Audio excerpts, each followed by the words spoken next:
Hi, I'm Jen Barnes, and you're about to experience how to ditch the old ways of doing things, embrace your neurodivergence, learn tips and tricks to function optimally, and love yourself, neurodivergence and all. Welcome to the Self-Loved Woman podcast. Hey, it's Jen. I'm so glad you're here. Today, we're going to talk about something I've been noticing in the people I work with and online as I pay attention to other entrepreneurs. And it's something that's keeping people stuck, keeping people from growing their business, even building their business in the first place. So if you're having a hard time getting going or bringing clients in, this episode is for you.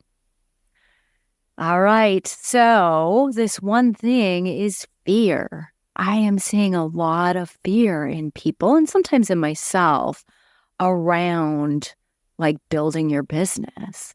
And let me tell you, before I get into what this looks like, building a business can be a vulnerable thing, right? You're putting yourself out there. So I totally get if you're like, well, yeah, duh, Jen, of course I'm afraid. I'm not trying to point any fingers because I have fear myself that I work through. I just want to name that it can be a pesky thing. When I say pesky, it makes it sound small, but it doesn't often feel small. And it looks a lot of different ways. I mean, there's obvious ways it shows up where like, oh, I'm afraid to post on social media because I'm afraid of what people think or no one will like it or whatever. Or, oh, I don't want to work on my business. Finding time to work on your business becomes hard, right? And the thing is I'm going to tell you something, and you may not believe this, but the parts of you inside are very resourceful, and they're very good at making happen what you need to happen to feel safe, because ultimately your nervous system's job and the parts of you, their goal is safety.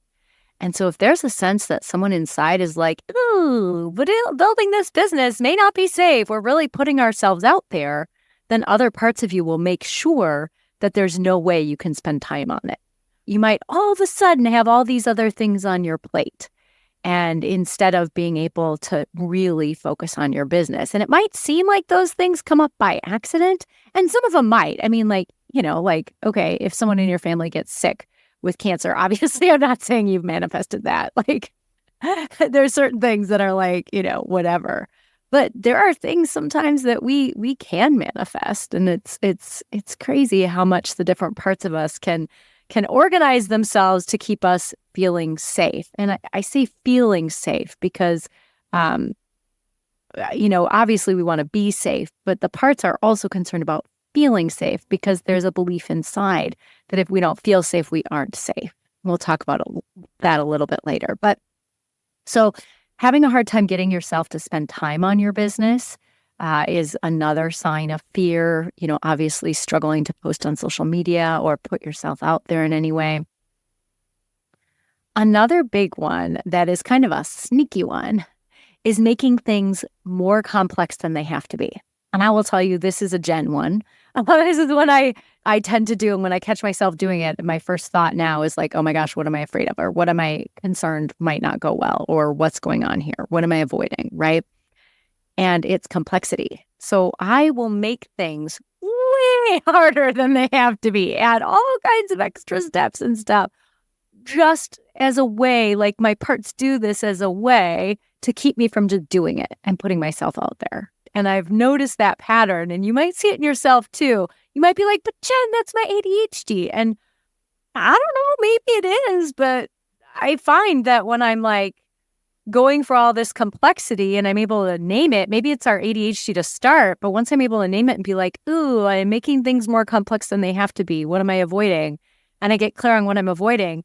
Suddenly I'm capable of making it simpler. I mean, it does take a little more work, maybe. I don't know. I guess I don't have a neurotypical brain, so I don't know. But I seem to spend more time on simplifying than the people that I know that are neurotypical.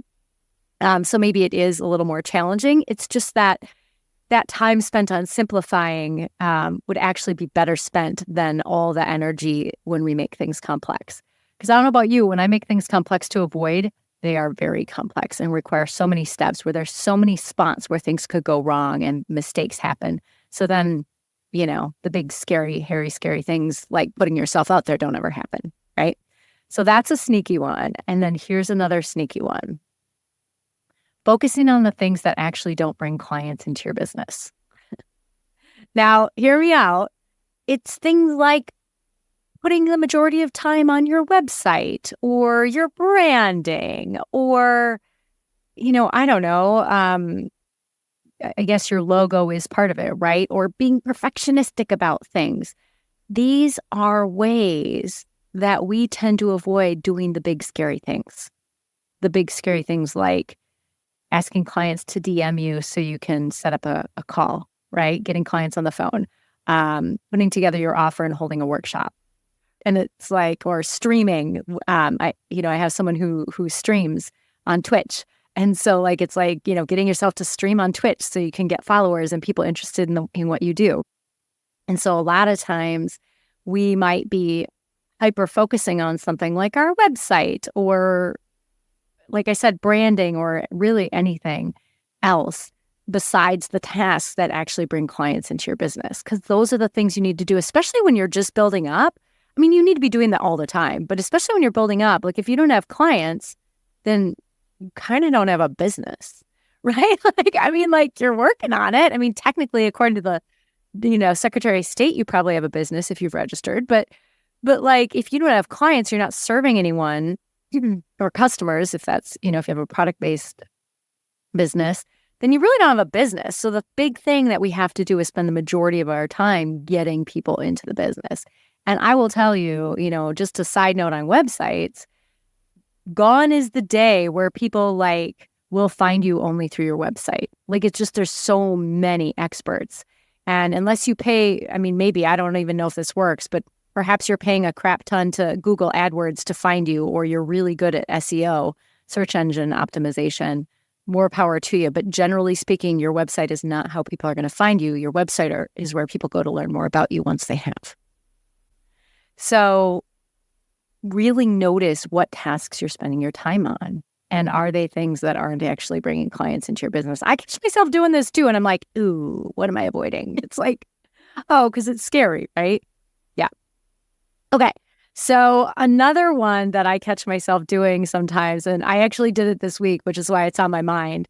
But I see people with ADHD doing this all the time, is we sign up for a gazillion courses, programs, and workshops. Way more than we need. And some of that is because we don't trust ourselves, right? But this week I was like, ooh, there's that workshop looks really good. It's with it was with this person I follow in yoga, and I really enjoy her. And I was like, oh gosh, that looks so good. It was on using yoga to calm your nervous system. That's something I'm an expert on. So I was like, oh, how can I make time in my day on Thursday to do that? Because that's when the workshop was, right? And so I was like, wait a minute.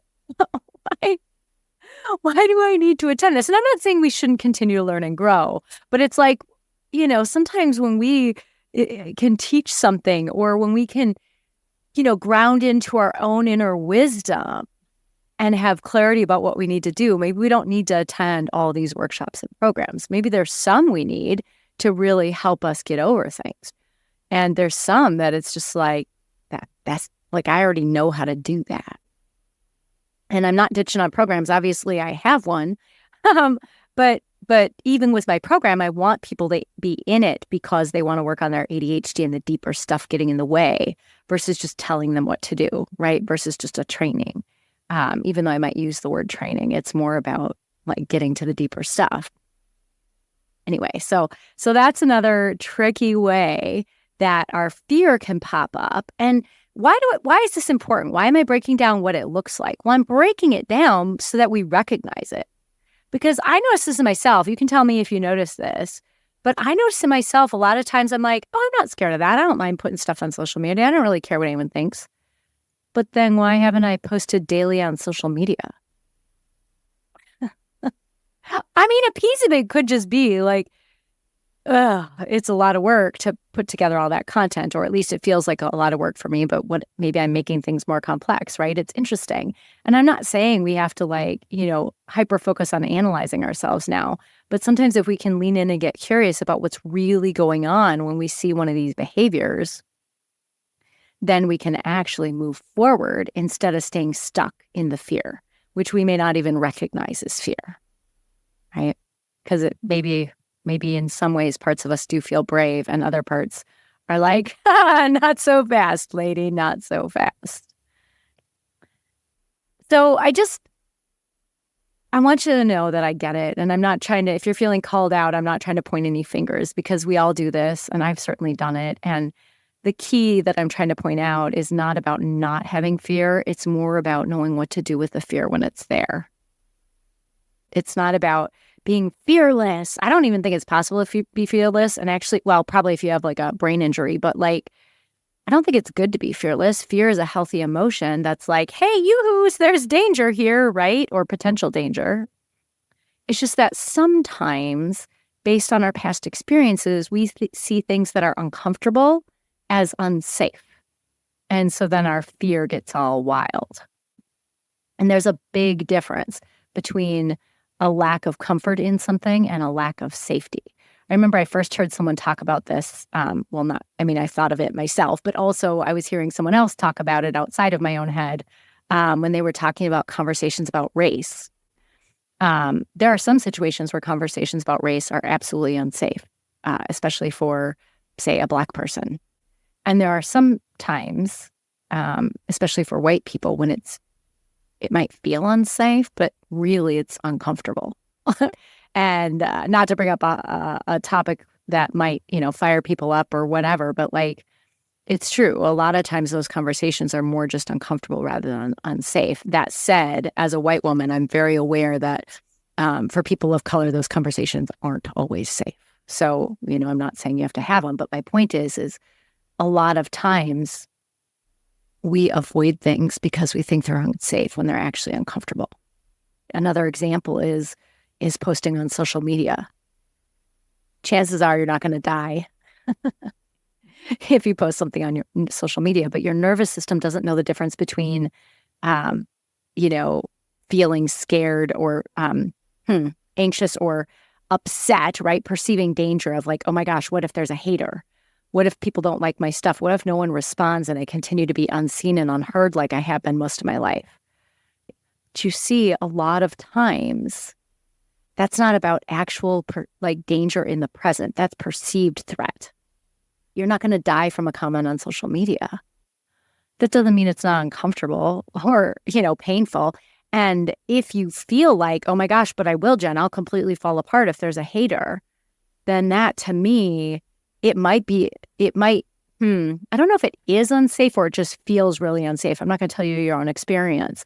But what I will say is if you're experiencing that tells me that what's happening is this person's comment, this random stranger on social media, if it is getting you to a place where you feel really unsafe, unless they're like a stalker, but if they're just kind of being a troll or whatever, right? Like, chances are it's not about them. And you probably know that, but a lot of times our fear of a hater has less to do with like that themselves. It's just like some random person you don't even know, and more the meaning that we put on it. And for some of us, the meaning might just be as simple as, oh my gosh, if people see that, they'll think the same thing, and then they might not want to, be a part of my business, or they might not take me seriously or whatever. But sometimes it's more about like, oh my gosh, I can't handle it. You get triggered, and it's actually not about the random person on the internet who you don't even know saying kind of nasty things. But it brings you back to a time in your life when you felt like that.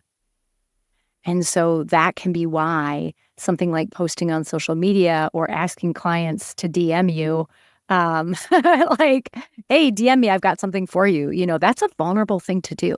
It's a vulnerable thing to do.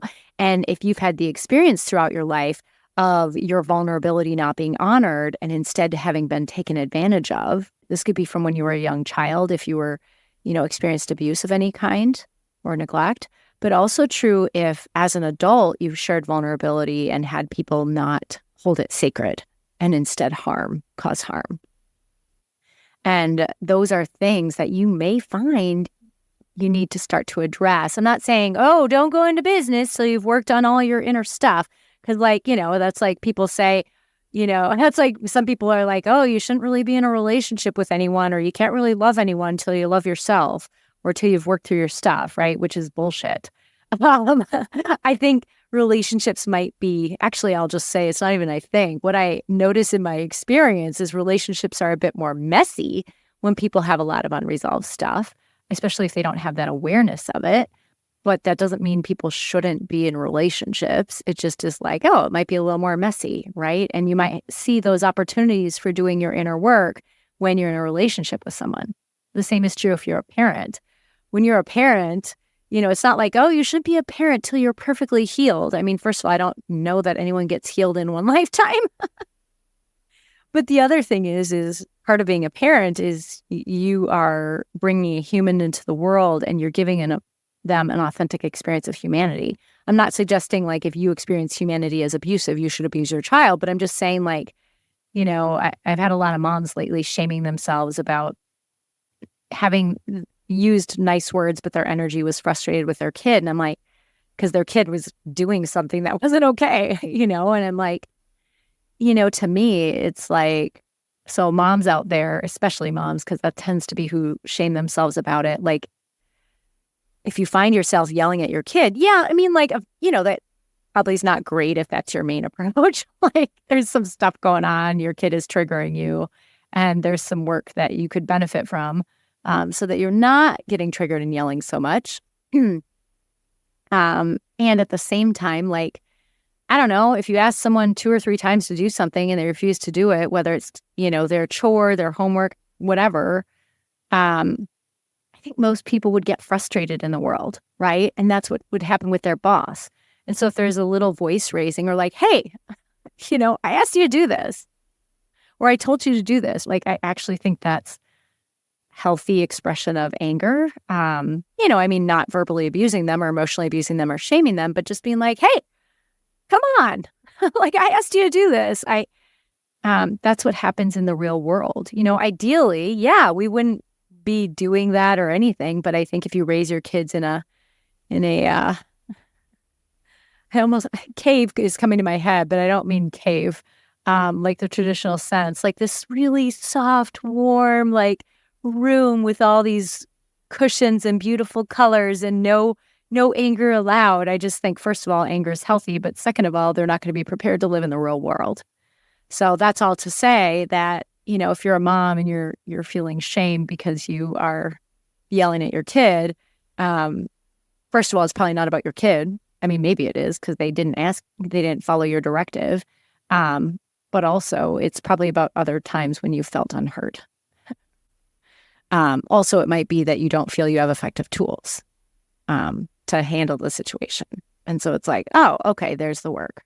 And I share this about moms, not because all my clients are moms, but it's an example that I see come up a lot in my private practice that does actually compare to business. A lot of, raising kids is like you're facing yourself like over and over again. It's like, or your spouse maybe. But you're facing it over and over again. You're like, all right, well, here's an opportunity to work through that piece of stuff. And that happens with business. Your business is not your baby, but it will bring up stuff much like raising kids does. Like, oh, wow, one of the ways I avoid doing things is through making things more complex than they have to be. That is not something I knew I did until I had a business. I mean, I knew I always kind of did things the hard way. That was kind of how I would say it. Oh, I always do things the hard way, like just kind of laughing at myself. And now I'm like, it's very clear that I have a business. Like, I'm the bottleneck, right? Like, because I'm the owner. And so if something isn't getting done, it's like, all right, what's going on with you, Jen? So when you have a business, it is an opportunity to notice where you're getting stuck and then do the deeper work behind it. And if fear is one of those things in the ways that we talked about, having a hard time working on your business, having a hard time marketing, putting yourself out on social media, if you're not going to do digital marketing, having a hard time setting up those meetings with people one-to-one, it might be time to take a look at what's going on inside. Not because you're bad, but because you have parts of you that don't feel safe. And that's worth taking a peek at. Like, what is it that doesn't feel safe? what comes up for me a lot is mostly, I did not have great social experiences in high school. People that I thought were my friends were not actually my friends. I think that's a pretty common neurodivergent experience. So it's like,